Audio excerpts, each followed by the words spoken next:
এই শ্মশানে ছোটে মরা আমি হলাম তো মখরা।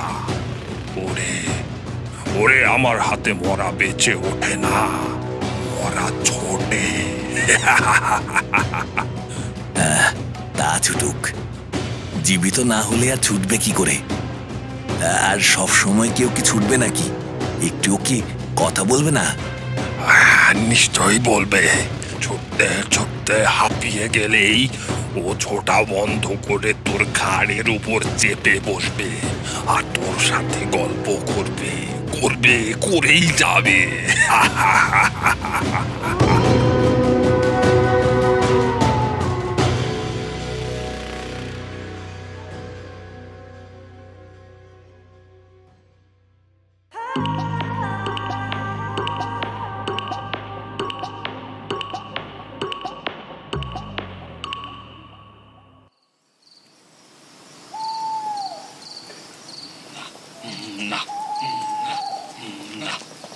কনকনে শীতের রাতে কাঁচা রাস্তার উপর দিয়ে চলেছে জমিদার শ্যামসুন্দর রায়ের পালকি।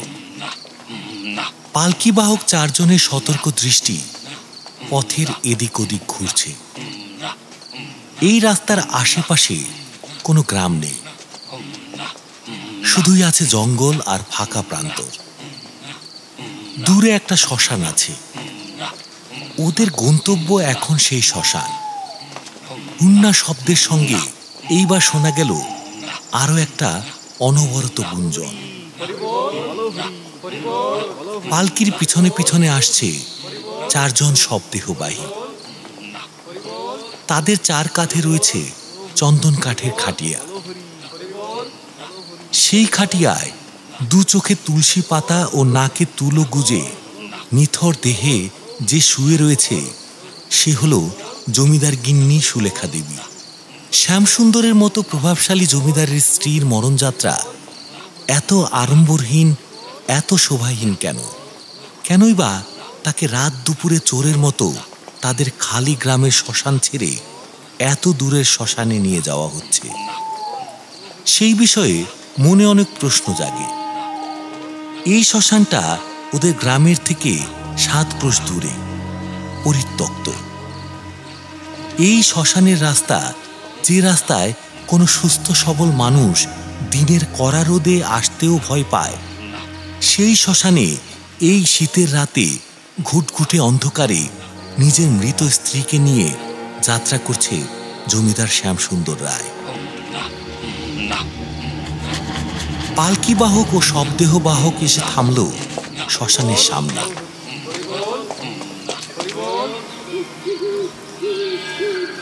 পালকি থেকে নেমে দাঁড়ালেন উজ্জ্বল গৌরবর্ণের দীর্ঘকায় জমিদার শ্রী শ্যামসুন্দর রায়।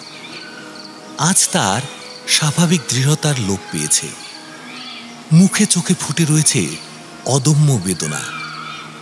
নিজের কাছের মানুষকে চিরকালের জন্য হারিয়ে ফেলার যন্ত্রণা তার বুকটাকে যেন নিংড়ে নিচ্ছে। নিজেকে সামলে নিয়ে জমিদার বাবু গম্ভীর স্বরে শবদেহ বাহকদের বললেন, এই তোমরা শ্মশানের ভেতর খাটটাকে নামিয়ে রেখে এসো। এই মরা নিয়ে শ্মশানে ঢুকবো জমিদার বাবু? শুনেছি শ্মশানটা ভালো নয়, এখানে একজন নাকি পাগল ডোম থাকে। এই বেটা, তুই মরা কাকে বলছিস? টেনে তোর জিভ ছিঁড়ে দেবো রে হতবাকা। ও আমার স্ত্রী, তোদের গিন্নি মা। যা, আমি যা বলছি তাই কর। জমিদার বাবুর ধমকে তারা চারজন মরাশুদ্ধ খাটিয়া নিয়ে ভয়ে ভয়ে পা রাখল শ্মশান চত্বরে। গাছপালায় ঢাকা এই নির্জন শ্মশানের এক অন্ধকার কোণে রয়েছে একটা পাথরের চাতাল। সেখানে গিয়ে ওরা খাটিয়াটা নামিয়ে রাখল। জমিদার এবার সবাইকে বললেন, তোমরা এখন যাও, কাল সকালে পালকি নিয়ে এসো। আমি আর আমার গিন্নি কাল একসাথে ফিরব। জমিদারের এই কথা শুনে সবাই হতবাক।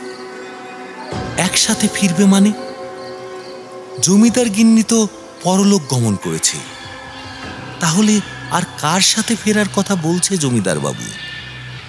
মনে অনেক প্রশ্ন থাকলেও জমিদার মশাইয়ের আদেশ পেয়ে আর এক মুহূর্ত এই শ্মশান চত্বরে নষ্ট না করে ভয়ে কাতর 4 জন পালকি বাহক ও 4 জন শবদেহ বাহক কেবল একবার সম্মতির ভঙ্গিতে ঘাড় নাড়িয়ে চলে গেল বলা ভালো, পালিয়ে গেল। জমিদার শ্যামসুন্দর রায় সেই পাথরের চাতালে উঠে নিজের স্ত্রীর মৃতদেহের পাশে বসলেন। অতিরিক্ত যত্নের সঙ্গে তিনি দেহের উপরের কাপড় সরিয়ে দিলেন। সুলেখার সিঁদুর মাখা মুখটা দেখে শ্যামসুন্দরের মনে অনেক ভাবনা ভিড় করে এলো। এই তো সবে বিয়ে হয়েছিল তাদের, কে বলবে যে সে আজ বছর 20 আগের ঘটনা। একেবারে নতুন কনের মতো সেজে ভারী মিষ্টি দেখাচ্ছে সুলেখাকে। যন্ত্রণাদায়ক মৃত্যুর পরও এমন ডাকসাইটে সুন্দরী সৌন্দর্য বিন্দুমাত্র খর্ব হয়নি। লাল বেনারসিটা সুদূর কাশী থেকে এনে দিয়েছিল শ্যামসুন্দর। সুলেখা সেই শাড়ি নিয়ে যে কি আনন্দ পেয়েছিল তা মনে করে এত কষ্টদায়ক মুহূর্তেও শ্যামসুন্দরের ঠোঁটের কোণে সামান্য হাসির রেখা ফুটে উঠল। ছেলে পিলে নেই তাদের, তবে এতে কোনো আক্ষেপ নেই শ্যামসুন্দরের। স্ত্রীকে কারো সঙ্গেই ভাগ করে নেওয়ার অভ্যেসটা তার অনেক দিন ছিল না, আর হবেও না। এত ভালোবাসা, এত প্রেম সবই কি আজ শেষ হলো? না না, তা হতে পারে না। এই কলিযুগে এমন প্রেম কটা মেয়ে মানুষের কপালে জোটে? যুগ যুগ ধরে স্বামীর প্রাণ ফেরানোর জন্য শুধু সতী বেহুলারাই পরীক্ষা দিয়ে যাবে কেন? পুরুষ মানুষ কি সত্যি ভালোবাসতে পারে না? বিশেষ করে যখন একটা উপায় আছে, তাহলে সেই উপায় কাজে লাগানো হবে না কেন? কিসের অভাব তার? আর্থিক ক্ষমতা আছে, মনে সাহস আছে, আর কি চাই? চাই শুধু সেই ডোমকে, সেই অঘোরা ডোম। আজ সেই ডোমের দেখা পেতে চান জমিদার শ্যামসুন্দর রায়। সুলেখার হাতটা নিয়ে শ্যামসুন্দর নিজের বুকে ঠেকিয়ে ফুপিয়ে কেঁদে উঠলেন। কাঁদতে কাঁদতে তিনি বললেন, ওগো, আমি তোমায় ফিরিয়ে আনবো খুব তাড়াতাড়ি। তুমি আবার চোখ মেলে তাকাবে। সুলেখার হাতটা ঠান্ডা হয়ে গেছে। শ্যামসুন্দর রায় সুলেখার শরীরটা ছুঁয়ে দেখলেন। দেহটা হিমশীতল হয়ে উঠছে, অঙ্গগুলো কাঠের মতো শক্ত হয়ে গেছে। সুলেখার ফর্সা শরীর আরো সাদা হয়ে উঠছে। না না, আর দেরি করা যাবে না। সবাই বলে এই শ্মশানে প্রবেশ করলেই অঘোরা ডোমকে দেখা যায়। তা সে এখনো আসছে না কেন? তাহলে কি সে এখানে নেই? শ্যামসুন্দর ব্যস্ত হয়ে পড়ল। তাড়াতাড়ি উঠে সে চিৎকার করে ডেকে উঠল, অঘোরা ডোম, অঘোরা ডোম, কোথায় তুমি? আমি তোমার হাতে মরা পোড়াতে এসেছি গো। দয়া করে আমার সামনে এসো, আর যে দেরি করা যাবে না। অঘোরা ডোম, অঘোরা ডোম, কোথায় তুমি? কোথায়? ঠান্ডা শীতল হাওয়া জমিদারের কানের পাশ দিয়ে বয়ে গেল। দূরে কোথাও শিয়াল ডেকে উঠল। রাতচরা পাখিরা গাছের ডালে বসে নিজের গোল গোল চোখ নিয়ে তাকিয়ে রইল মরা মানুষটার দিকে। এমন সময় হঠাৎ, এই শ্মশানে ছোটে মরা আমি হলাম ডোম অঘোরা। এই শ্মশানে ছোটে মরা আমি হলাম ডোম অঘোরা। অদ্ভুত খসখসে স্বরে বলে উঠল এক অদৃশ্য জীব। ঝোপঝাড়ের আড়াল থেকে ভেসে এলো সেই স্বর। চমকে উঠলেন জমিদার বাবু। কান পেতে সে আরো কিছু শোনার চেষ্টা করলেন। গাছ থেকে ঝরে পড়া শুকনো পাতা পায়ের তলায় পিষে ঝোপঝাড় পেরিয়ে বাইরে বেরিয়ে আসছে অঘোরা ডোম।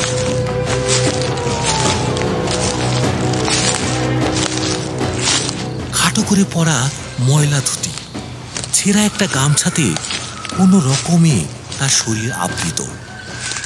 তার কোমরটা ধনুকের মতো বাঁকা অবস্থায় সামনের দিকে ঝুঁকে চলতে হচ্ছে তাকে। ডান হাতে একটা লম্বা মোটা শাল কাঠের লাঠি, কুচকুচে কালো গায়ের রং, জটাধারী ময়লা চুল, মুখ ভর্তি দাড়ি সমেত এই বীভৎস দর্শনের মানুষটিকে দেখে সবার গা ছমছম করতে বাধ্য।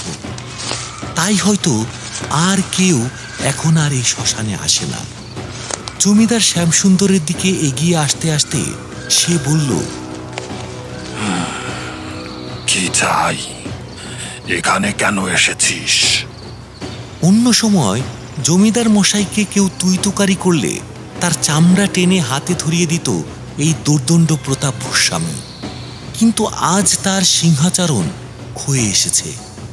পোষা কুকুরের ন্যায় কুই কুই শব্দ করে তিনি বললেন, তুমি অঘোরাডোম? আমি আমি গেউখালির জমিদার শ্যামসুন্দর। এসব শোনার সময় নেই। এই শ্মশানে কারো পরিচয় জানার প্রয়োজন হয় না। কি চাই সেটা ঝটপট বলে ফেল। জমিদার সেইভাবেই কুই কুই করে বলে উঠল, এই আমার স্ত্রী। এই মরাটা তোর বউ? তা আমার কাছে কেন নিয়ে এসেছিস? তুমি একে বাঁচিয়ে দাও।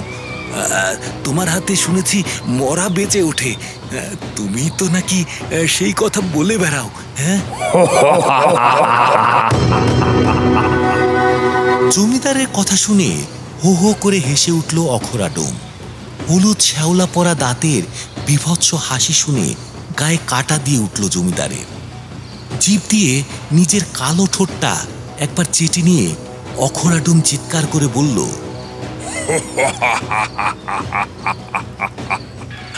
এই শ্মশানে ছোটে মরা আমি হলাম তো অঘোরা। ওরে ওরে, আমার হাতে মরা বেঁচে ওঠে না, মরা ছোটে। তা ছুটুক, জীবিত না হলে আর ছুটবে কি করে? আর সব সময় কেউ কি ছুটবে নাকি? একটু কি কথা বলবে না? নিশ্চয়ই বলবে। ছুটতে ছুটতে হাঁপিয়ে গেলেই ও ছোটা বন্ধ করে তোর ঘাড়ের উপর চেপে বসবে আর তোর সাথে গল্প করবে করবে করেই যাবে। জমিদার মশাই করুণ সুরে বললেন, আমার এতেই হবে অঘোরা। আমি অনেক দূর থেকে এসেছি।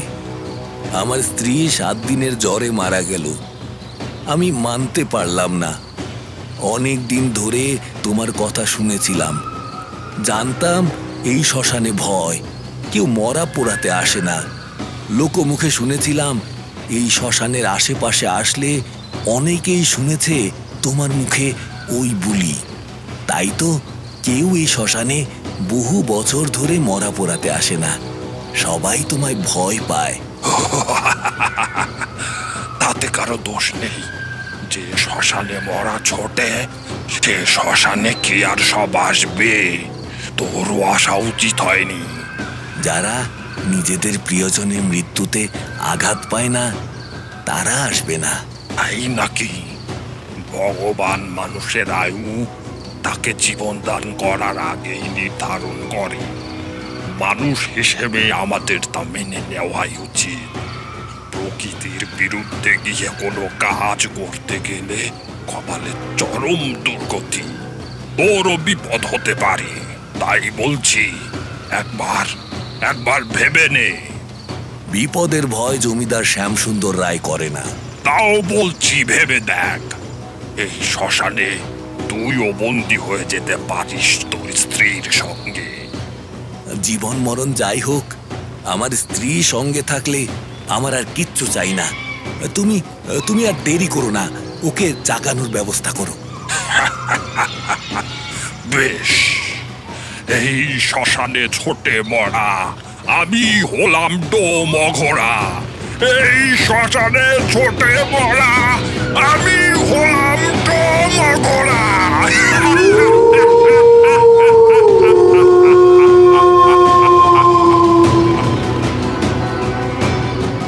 শ্যামসুন্দর অঘোরা ডোমের পিছন পিছন সুলেখার মৃতদেহকে কোলে নিয়ে হেঁটে চলেছে শ্মশানের গভীরে। শীতের রাতে শিশির পরা ঘাসের উপর দিয়ে হাঁটার ফলে পা ভিজে যাচ্ছে জমিদারের। এই ঠান্ডায় ভেজা পায়ে এক একটা পদক্ষেপ ফেলতে গিয়ে প্রাণটা বেরিয়ে যাচ্ছে তার। মাঝে মাঝেই সে পিছিয়ে পড়ছে। হাতে ধরে থাকা লাশের ওজন যেন ক্রমেই বেড়ে চলেছে।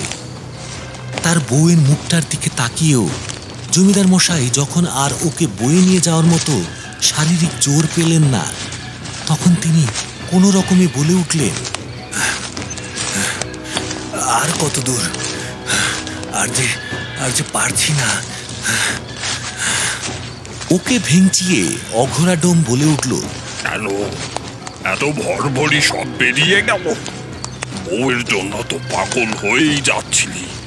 বউয়ের সাথে এতই যখন পীড়িত, তখন বউকে না বাঁচিয়ে নিজে মরলে লেটা তো চুকের ভেতরে হারাম দাদা। রক্ত গরম হয়ে গেল জমিদার। তবুও দাঁতে দাঁত চেপে সব হজম করলেন তিনি। এখন রাগ করা যাবে না, শুধু একবার সুলেখা বেঁচে উঠুক, তারপর এই পাষণ্ড অঘোরা ডোমের প্রত্যেকটা দুর্ব্যবহারের উচিত শিক্ষা তিনি গুনে গুনে দেবেন। এদিকে কয়েক হাত সামনে হঠাৎ অঘোরা ডোম থেমে গেল। জমিদার বাবু বললেন, কি হলো, থেমে গেলে যে? সামনে তাকিয়ে দেখ একবার। জমিদার মশাই দেখলেন ওর থেকে কয়েক হাত দূরে একটা ছায়ের ঢিবির উপর চিতা সাজানো রয়েছে। কি চিতা সাজানো আছে কি করে? তুমি কি জানতে যে আজ রাতে কেউ মরা নিয়ে আসবে? এই শ্মশানে ছোটে মরা আমি হলাম ডোম অঘোরা।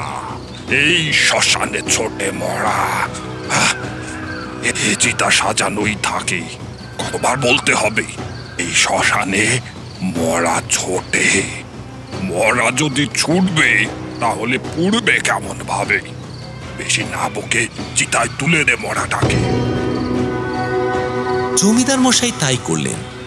অঘোরা ডোম মাটি থেকে কিছু ডালপালা কাঠি পাতা তুলে পাথরে পাথরে ঠুকে আগুন জ্বালিয়ে নিল। তারপর নিজের হাতের লাঠিটা সেই আগুনে জ্বালিয়ে নিয়ে চিতার কাছে এগিয়ে গেল। জমিদার চিতার সামনে কাঠের মতো দাঁড়িয়ে নিষ্পলক দৃষ্টি নিয়ে দেখে চলেছেন ডোমের কাজকর্ম।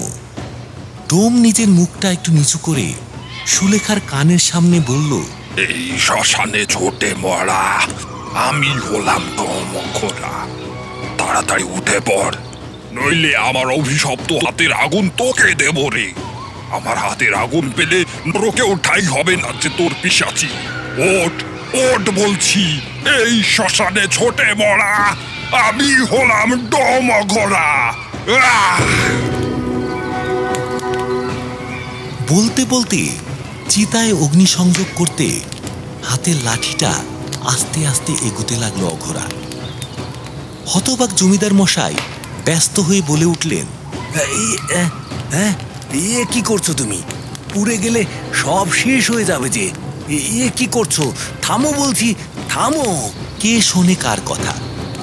অঘোরা চিতার কাঠে আগুনটা ছোঁয়াতেই ছট করে চোখ মেলে তাকালো সুলেখা।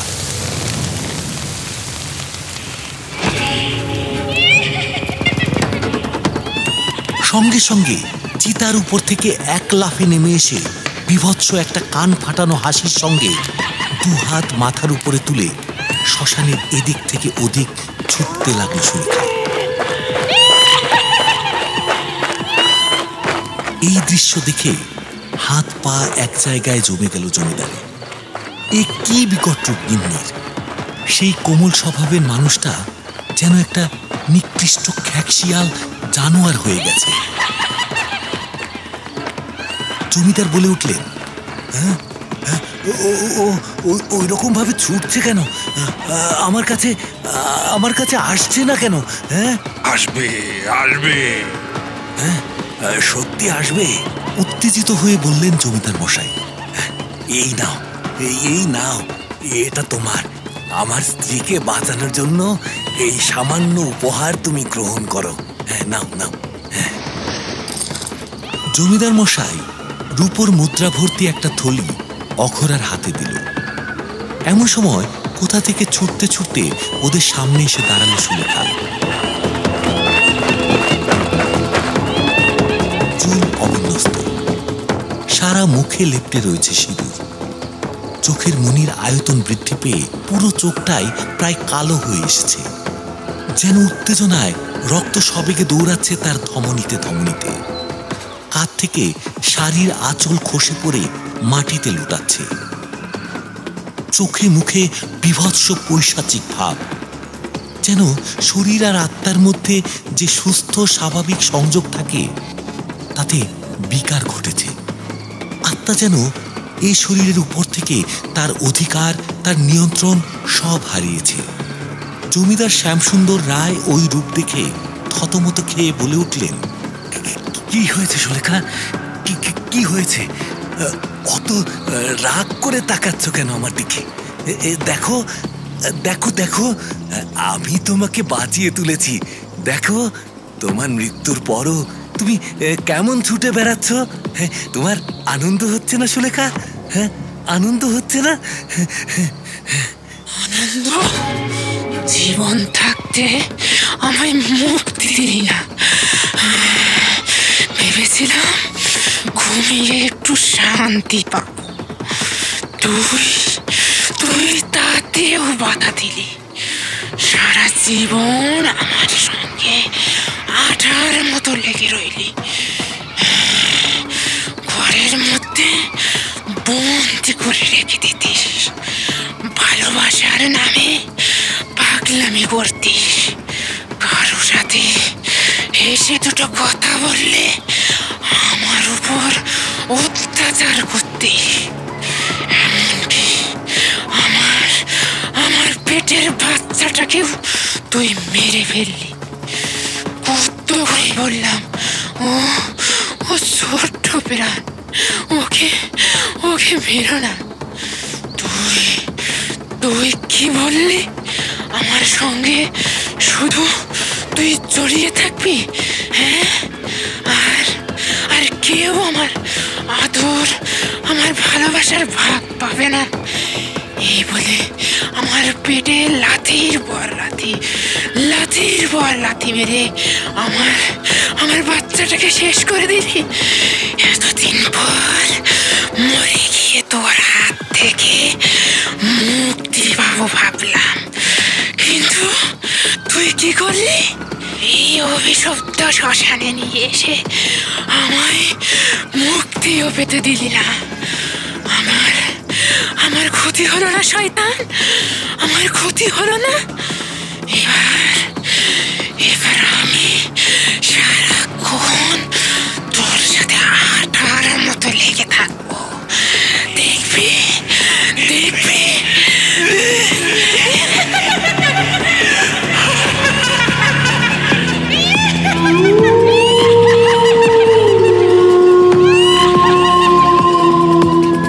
এই বলে সুলেখার জ্যান্ত দেহটা দৌড়ে এসে শ্যামসুন্দরের ঘাড়ের উপর উঠে বসল। জমিদারের কাঁধের উপর দুই পা ঝুলিয়ে, গলা জড়িয়ে, ওর মাথায় মুখ ঠেকিয়ে সুলেখা বসে রইল। জমিদার মশাই ভ্যাবাচেকা খেয়ে রীতিমতো লাফাতে লাফাতে নিজের কাঁধ থেকে সুলেখাকে নামানোর চেষ্টা করলেন, কিন্তু মরার হাতের বাঁধন কি আর অত সহজে ছাড়ানো যায়?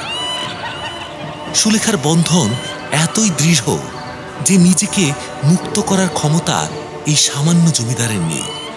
থাকবে কি করে? সম্ভ্রান্ত বংশের জোরে দম্ভ দেমাগ হয়, সত্যিকারের ব্যক্তিত্বের গঠন হয় কি? তিনি যার পর নাই ভয়ে চিৎকার করে বলে উঠলেন, একে নামা, নামা বলছি। কি করলি তুই? নামা একে, হ্যাঁ নামা। সাক্ষাৎ চাবুকের ন্যায় জমিদার এবারে আস্তে আস্তে অঘোরা ডোমের মতো ঝুঁকে কুজো হয়ে পড়লেন। ডোম তখন নিজের হাতের মস্ত লাঠিটা জমিদারের হাতে ধরিয়ে হাসতে হাসতে বলল,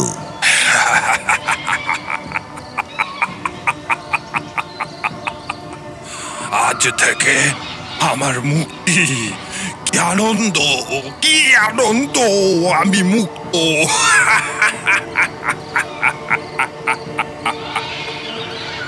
মুক্ত মানে কি?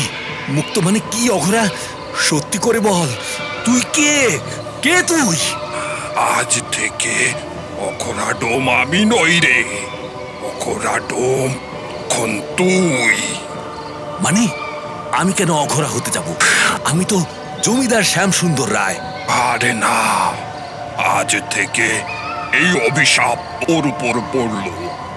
আজ থেকে তুই আর জমিদার শ্যামসুন্দর রায় নোস, তুই হলি এই অভিশপ্ত শ্মশানের একমাত্র ডোম। এখান থেকে যতদিন না তুই মুক্তি পাবি, ততদিন এই পিশাচিনীকে কাঁধে করে নিয়ে তোকে অপেক্ষা করতে হবে। অপেক্ষা করতে হবে তোরই মতো একজনের জন্য, যে সে নিজে থেকে এই অভিশাপ গ্রহণ করবে। না না না, আগামীকাল আমার লোক এই শ্মশানে আমায় নিতে আসবে। আমি তখনই বাড়ি চলে যাব, বুঝেছিস? হো হো করে আবার হেসে উঠল অঘোরা ডোম।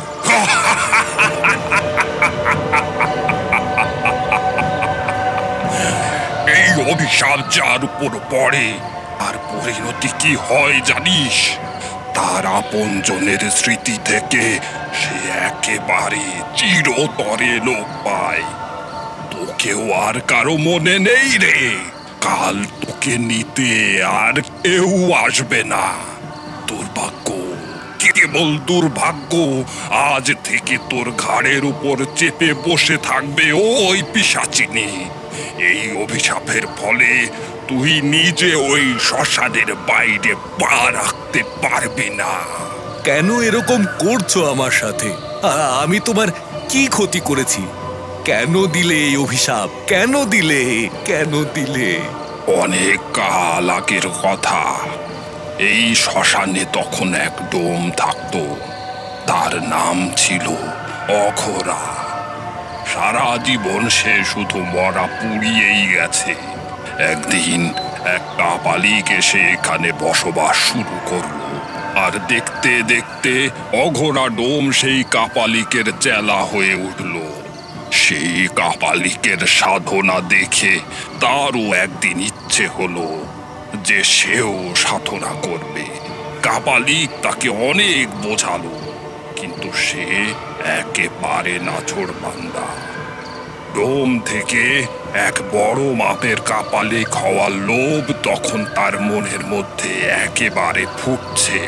কাপালিক শেষে এক প্রকার বাধ্য হয়ে একটা কঠিন সাধনার কথা অঘোরাকে বলে দিল। সেই সাধনায় দরকার এমন 3টে উপকরণ জোগাড় করতে হতো। একটা মরা জলচর প্রাণী, একটা মরা খেচর, আর একটা মরা মানুষ। প্রথম দুটো উপকরণ যে কেউ জোগাড় করতে পারে, তবে 3 নম্বর উপকরণটা একজন ডোমের পক্ষে জোগাড় করা মোটেই কঠিন ব্যাপার নয়।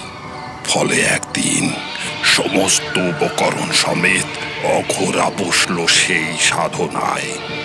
কাপালিক তখন তাকে বলল, একটা কথা মনে রাখিস, এই সাধনা সম্পূর্ণ করার পথে অনেক বাধা আসবে, কিন্তু খবরদার এই সাধনার মাঝপথে আসন ছাড়বি না।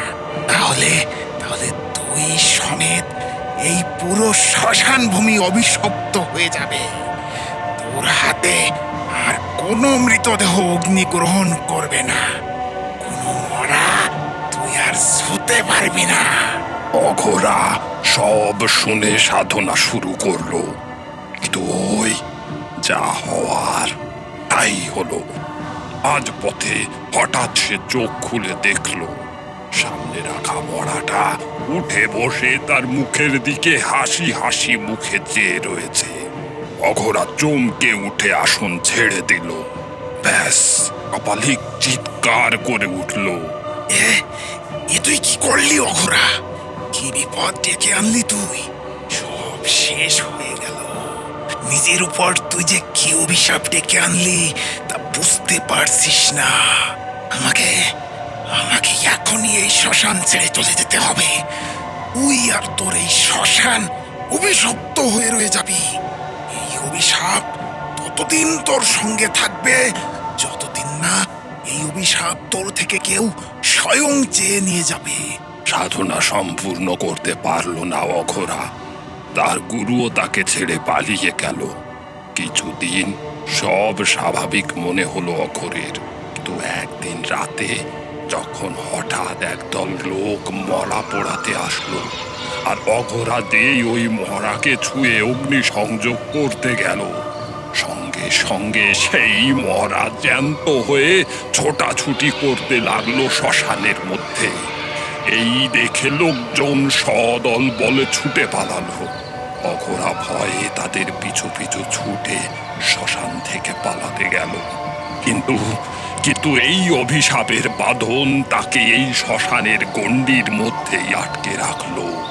সে দেখলো যে মরাটা এতক্ষণ ছোটাছুটি করছিল সেটা হঠাৎ করে তার ঘাড়ে চেপে উঠে বসেছে। কিন্তু সেই দিনের পর থেকে কেউ আর মরা পোড়াতে এলো না। এই কেউ খালি শ্মশান সমেত অঘোরা রাতারাতি হারিয়ে গেল মানুষের বিস্মৃতির গহরে। মাঝে মাঝে আশপাশের গ্রাম থেকে কেউ এই পথে যাতায়াত করলে একটাই পাগলের মতো কণ্ঠস্বর শুনতে পেত কেউ বলছে, এই শ্মশানে ছোটে মরা আমি হলাম ডোম অঘোরা। এই শুনে ভয়ে কেউ আর এই শ্মশানে আসতো না। কিন্তু তোর মতো আমিও একদিন এখানে এলাম আমার মাকে নিয়ে। শুনেছিলাম এই শ্মশানে মরা ছোটে, ভাবলাম মাকে আবার বাঁচিয়ে নিজের কাছে রাখবো। তো তখনও বুঝিনি যে এই শ্মশানে মরা জ্যান্ত হয়ে ছোটে না, ছোটে তার আগের শরীরের মধ্যে বন্দি অতৃপ্ত আত্মা হয়ে। আজ তোর মতো আমিও সেদিন ভুল করেছিলাম। আমার মায়ের মরা আমার কাঁধে উঠে বসেছিল, আর আজও আমি তাকে কাঁধে নিয়ে রয়েছি। এই দেখ দেখ কেমন তার ভারে আমি ঝুঁকে আছি। তবে আর বেশিক্ষণ নয়, একদিন তার অতৃপ্ত আত্মাকে মুক্তির পথে বাধা দেওয়ার জন্য সারাক্ষণ সে আমার এই কাঁধে বসে থাকতো। কেউ তাকে দেখতে পায় না, যেমন আমিও কিন্তু তোর বউকে এখন আর দেখতে পাচ্ছি না। কিন্তু ও আছে তোর ঘাড়ের উপর বসে। সেই দিনের পর থেকে অনেক চেষ্টা করেও এই শ্মশান থেকে বেরোতে পারিনি। কেউ আমাকে নিতেও আসেনি। সেই দিন ওই অঘোরা ডোম আমায় এই কাহিনী বলে নিজে আমার সামনে মুক্তি পেয়ে এই শ্মশান থেকে চলে গিয়েছিল। তারপর কেটে গিয়েছে দীর্ঘ 25টা বছর। এই পথে আর কেউ আসেনি। আমিও আগে ডোমের মতো ওই কথাটাই বারবার চেঁচিয়ে যেতাম, যাতে আমার মতো বোকা কেউ আবার এই শ্মশানে নিজের প্রিয়জনদের বাঁচানোর লোভে হাজির হয়। তবে আজ এত বছর পর সেটা হলো। আজ থেকে তুই হলি অঘোরা ডোম। আমি আজ থেকে মুক্ত, আমার মায়ের আত্মাও মুক্তি পাবে। তোকে আমি কোনো অভিশাপ দেইনি রে, তুই নিজেই এই অভিশাপ নিজের কাঁধে চাপিয়ে নিয়েছিস। তুই এখানেই থাকবি, আর তোর বউয়ের প্রেত থাকবে তোর ঘাড়ের উপর চড়ে, মাথা চিবিয়ে খাবে, পাগল করে দেবে তোকে। তোর দেওয়া এই মুদ্রাগুলো অনেক কাজে লাগবে। নিজের লোকেরা তো আমাকে কবেই ভুলে মেরেছে। এখন এই মুদ্রাগুলো দিয়ে আমি আমার বাকি জীবনটা কোনো মতে কাটিয়ে দেব।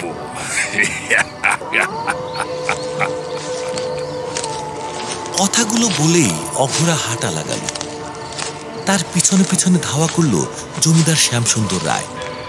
কিন্তু সুলেখার শরীরের ভার সে তেমনভাবে কিছুতেই সামলাতে পারল না। এখনো তো এই ভার সওয়ার অভ্যেস হয়নি তার। চোখের সামনে অঘোরা শ্মশানের বাইরে বেরিয়ে গেল। আনন্দে তার আর হাসি ধরছে না, পাগলের মতো কান ফাটানো হাসি। আজ আমিও মুক্ত, আমার মাও মুক্ত। জমিদার শ্যামসুন্দর রায় বেরোতে গিয়েও ছিটকে আবার শ্মশানে গিয়ে পড়ল। সুলেখার হস্তবন্ধন জমিদারের গলায় আরো চেপে বসল। বাঁচাও, বাঁচাও আমাকে, আমাকে ছেড়ে যেও না, বাঁচাও, বাঁচাও, বাঁচাও, বাঁচাও আমাকে, বাঁচাও। দূর থেকে তখন অঘোরার গলা শেষবারের মতো শোনা গেল। যাও মা, যাও, তুমিও যাও, আমিও যাই। এই শ্মশান থেকে আমাদের আজ দুজনেরই মুক্তি। অনেক দূরে চলে যাও মা, আমিও চলে যাব অনেক দূরে।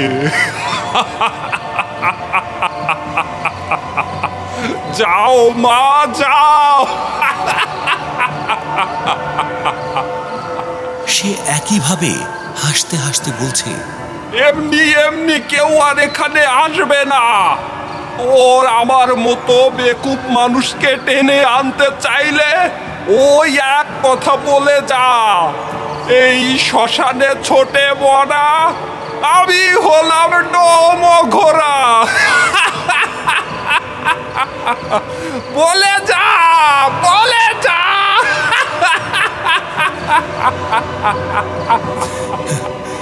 এই শ্মশানে ছোটে বড়া, আমি হলাম ডোম অঘোরা। এই শ্মশানে ছোটে মরা, আমি হলাম ডোম অঘোরা। এই শ্মশানে ছোটে মরা, আমি হলাম ডোম অঘোরা।